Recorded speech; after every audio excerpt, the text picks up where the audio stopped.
वाली प्रेमी गुरमुखों, संत महापुरुष हमें बार बार फरमाते हैं कि ज़्यादा से ज़्यादा नाम जपो, ज़्यादा से ज़्यादा सेवा करो।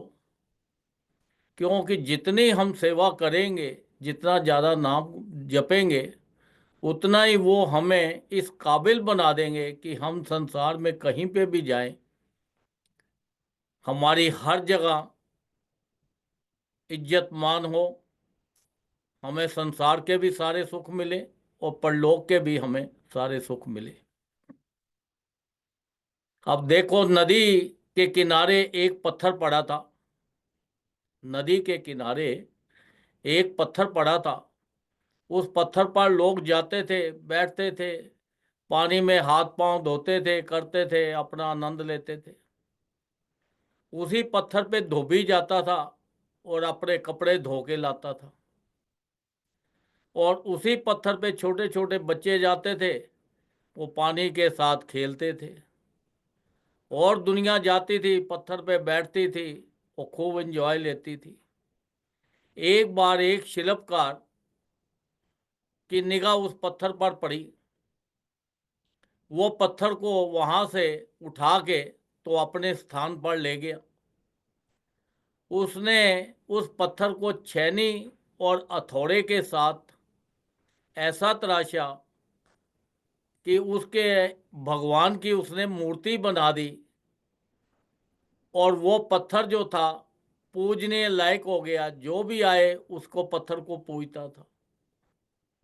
तो देखो, संत महापुरुष हमारे जो हैं, वो हमें नाम दे के और सेवा करवा के हमें इतना तराशते हैं, इतना तराशते हैं कि हमारी हर जगह पे हमारी सेवा होती है, हर जगह पे हमारा इज्जत होती है, मान होती है। संसार के भी सुख मिलते हैं, परलोक के भी सुख मिलते हैं।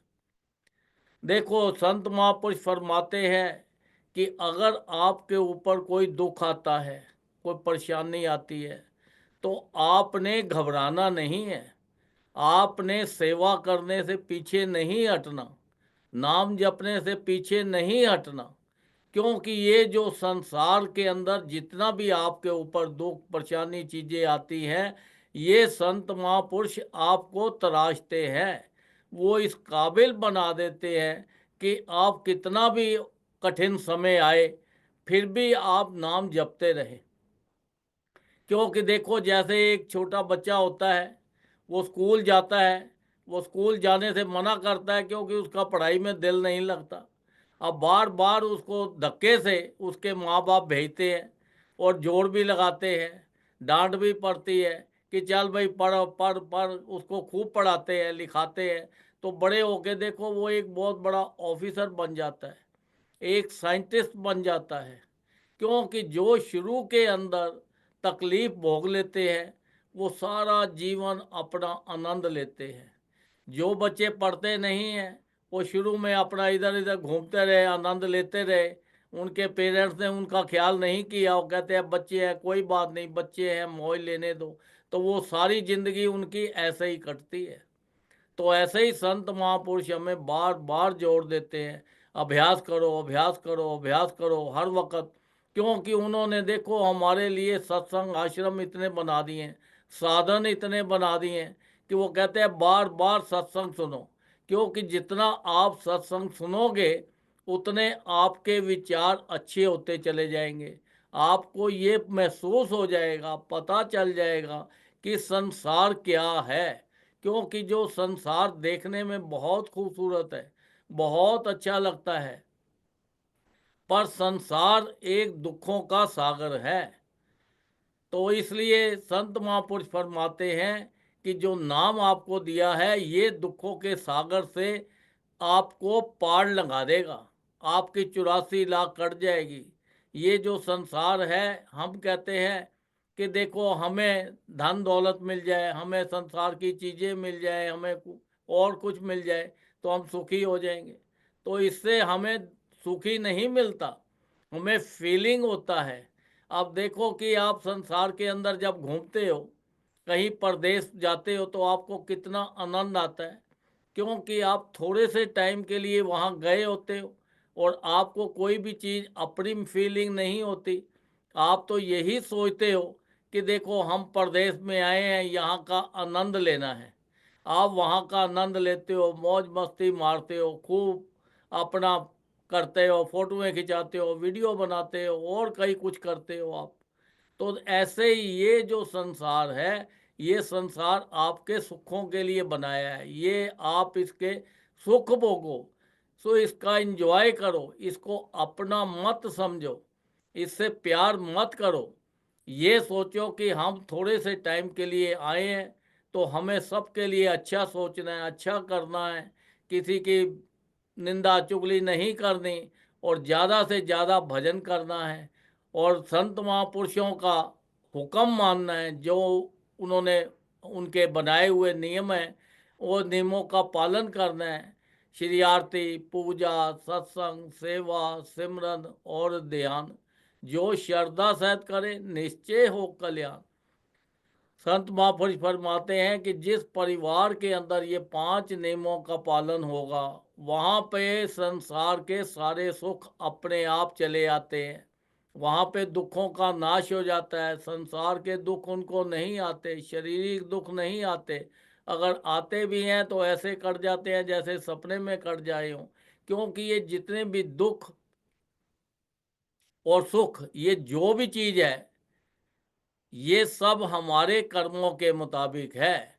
अगर हमने किसी का बुरा किया, तो आप ये सोच लो कि आपने उसको जो दुख दिया, तो आप भी दुख भोगने के लिए तैयार हो जाओ। क्योंकि उसका फल जो है, जो आपने दिया है, वो आपको वापस तो जरूर मिलेगा। जैसे कुएं में आवाज़ लगाओ तो क्या होता है, जो आवाज़ देते हो वही आपको आवाज़ वापस आ जाती है। तो इसलिए संसार के अंदर अगर सुख पाना चाहते हो, तो दूसरों को सुख दो, इज्जत करो सबकी, अपने से बड़ों की इज्जत करो, अपने छोटों को प्यार दो, सबको, किसी को बुरी निगाह से मत देखो, किसी को अपना दुश्मन मत समझो। अगर तुम्हारे साथ कोई बुरा करता है तो करने दो, क्योंकि ये तो एक पोल्यूशन फैला हुआ है संसार के अंदर। ये भी एक पोल्यूशन है। जो कोई किसी को देखकर खुश नहीं होता। लोग अपने दुख से दुखी नहीं हैं, दूसरे के सुखों से ज़्यादा दुखी हैं। क्योंकि ये पोल्यूशन कभी कम नहीं होगा। अगर हम चाहें ये कम हो जाए तो नहीं, ये गुरुमुख ही जानता है। ये संत महापुरुषों की ही अपार कृपा है। तभी वो बार बार जोर देते हैं, सत्संग पे जाओ, सत्संग पे जाओ, सत्संग पे जाओ। क्योंकि सत्संग पे जाओगे तो आपके विचार अच्छे हो जाएंगे और आप हमेशा अच्छा सोचोगे, नाम जपोगे, तो आपका देखो, आपको सिवाय नाम के और किसी चीज़ का आपको अच्छा ही नहीं लगेगा। क्योंकि ये जो संसार है, संसार के अंदर हम ये तो सोचते हैं कि ये हमारी रिश्तेदारी है, ये हमारा परिवार है, ये घर है, ये चीज़ें हैं, ये नाम की हैं सब। ये भी जो हम परिवार बनता है, कोई औरत बन के आ जाती है, कोई हस्बैंड बन के आ जाता है, कोई बेटा बन के आ जाता है, कोई बेटी बन के आ जाता है, कोई माँ बन के आ जाता है, कोई बाप बन के आ जाता है। ये सारे रिश्ते हमारे कर्मों के हैं। ये हमारे एक जन्म का कर्म नहीं है, ये हमारे कई जन्मों के कर्म हैं। अब देखो, कोई तो अपने माँ बाप की इतनी रिस्पेक्ट करता है और कोई अपने माँ बाप को क्या उनका बुरा हाल करता है। तो ये जो है विधि का विधान है। जो भी होता है उस परमात्मा पे छोड़ दो। बस तुम्हारा एक ही विचार हो कि मुझे ध्यान भजन करना है, ध्यान करना है। क्योंकि भगवान जो है, हम जिसको बार बार ढूंढते हैं, भगवान कहीं बाहर नहीं है, भगवान हमारे अंदर ही है। क्योंकि जो संत महापुरुषों ने हमें नाम दिया है, वो नाम का मतलब ही यही है, जो तू है वही मैं हूँ। हमें अपने अंदर उनको ढूंढना है। ऐसा नहीं है कि देखो, एक बार एक बच्चा था, उसका कमरे के अंदर एक खिलौना गुम हो गया और बाहर आके वो ढूंढता रहा। और संत, कोई संत महापुरुष निकले तो उन्होंने पूछा, भाई क्या बात है, क्या ढूंढ रहा है, बड़ा परेशान हो रहा है। वो कहने लगा, महाराज मेरा खिलौना गुम हो गया है, तो मैंने तो सत्संग में ये सुना था कि कोई भी चीज़ अगर आपकी गुम हो जाए तो वो रोशनी के अंदर आप ढूंढो तो आपको रोशनी में मिल जाएगी। तो उन्होंने पूछा कहाँ खोया था? उन्होंने बोला मेरे रूम में खोया था तो मैं बाहर ढूंढ रहा हूँ। उन्होंने बोला फिर रूम के अंदर आप जाओ, आप बाहर क्या ढूंढ रहे हो? रूम के अंदर गए तो उन्होंने अपना वो दिया जलाया और रोशनी हो गई और उसको चीज़ मिल गई। तो ऐसे ही हम जो उस परमात्मा को पाना चाहते हैं, परमात्मा बाहर कहीं नहीं है, वो हमारे अंदर है। जो हमें नाम मिला हुआ है, ये नाम से ही हम उसको पा सकते हैं। जो हमारा ये जो शब्द मिला है, इसे अपनी सूरत के साथ मिलाना है। ये शोर मचा मचा के नाम नहीं जपना, जोर जोर से नहीं जपना, इसको अपने श्वासों से नाम जपना है। जब भी नाम जपे हमारा विचार, हमारा दिल, हमारा मन अपने मस्तक पे होना चाहिए, अपने अंदर होना चाहिए, बाहर संसारिक चीज़ों में नहीं होना चाहिए। क्योंकि हमारा जब भी भजन बैठते हैं तो हमारा ध्यान संसारिक चीज़ों में लग जाता है। कभी परिवार में आ जाएगा, कभी बिजनेस में आ जाएगा, कभी और कहीं चला जाएगा, कभी दफ़ा बचपन की बातें ही याद आ जाएंगी। तो ये चीज़ों को दूर करना है। ये जो चीज़ें हैं हमारे साथ घेरा डाल के खड़ी है, क्योंकि ये हमें छोड़ती नहीं है। हमें अपने अंदर जब भी अपना एकाग्र होके अपने मन को करके कंट्रोल करके अपने अंदर अपने भीतर ही आप उस परमात्मा को ढूंढो तो वो परमात्मा हर वक्त तुम्हारे साथ है। वो दुख में भी आपके साथ है, सुख में भी आपके साथ है, हर कदम कदम पे आपके साथ है। हमें वो नज़र आता नहीं, क्योंकि हम जब भजन करेंगे तो फिर हमें वो परमात्मा हर वक्त हमारे साथ होगा, हमें नज़र आएगा। क्योंकि वो कहते हैं कि ये जो परमात्मा है, वो कहता है हर जगह मौजूद है, हर जगह मौजूद है, पर वो नज़र आता नहीं। योग साधना के बिना उसे कोई पाता नहीं। क्योंकि बिना योग साधना के हमें नहीं हम प्राप्त कर सकते। हम तो देखो कितने खुश नसीब हैं कि हमारे ऊपर कितनी अपार कृपा है परमात्मा की कि हमें पूर्ण संत मिले हुए हैं। संत भगवान खुद ही संतों का रूप धारण करके संसार में आते हैं। वो संत मिले हैं, उनकी चरण शरण मिली है, उनसे नाम मिला है। इतनी कीमती चीज़ें हमारे पास हैं और फिर भी हम दुखी हैं, परेशान हैं, क्योंकि वो चीज़ों का हम सही ढंग से इस्तेमाल नहीं करते।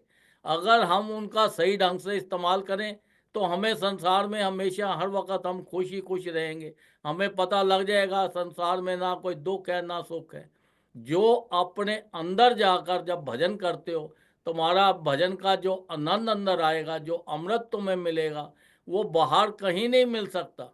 ये तो उन्हीं को मिलता है जो एकाग्र मन हो के हर वक्त उठते बैठते उनका विचार। अब संत महापुरुषों को देखो, वो हर वक्त उनके फेस पे स्माइलिंग होगी, उनके फेस पे शाइनिंग होगी। क्यों? कि वो उस परमात्मा में रहते हैं।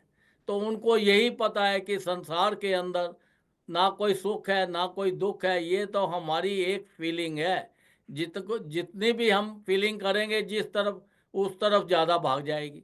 तो हमें संत महापुरुषों ने इतनी अपार कृपा करके इतनी कीमती चीज़ दी है हमें, तो हमें उस कीमती चीज़ का पूरा पूरा लाभ उठाना है। हर वक्त भजन करना है। संत महापुरुष फरमाते हैं आने वाला टाइम अभी और बहुत दिक्कत वाला आ रहा है, बहुत परेशानी वाला है। तो जो बचना है जीव ने, तो हर जीव को कम से कम 2 घंटे भजन जरूर करो। 2 घंटे नहीं कर सकते तो एक एक घंटा करके करो। एक एक घंटा करके नहीं कर सकते तो आधा आधा घंटा करके करो। चाहे अगर शरीर नहीं मानता, तंदुरुस्त नहीं है, तो लेट के करो। ट्रैवल कर रहे हो तो ट्रैवल से करो। क्योंकि भजन का कोई समय नहीं है, कोई टाइम नहीं है। हर वक्त उठते बैठते चलते फिरते ये संसार के काम भी करते रहना है। संसार के काम शरीर ने करने हैं, तो मन हमारा उस परमात्मा के साथ लगा रहे। हर वक्त उसका भजन ध्यान करके अपना हम लोग भी सुखी करें और परलोक भी सुखी करें।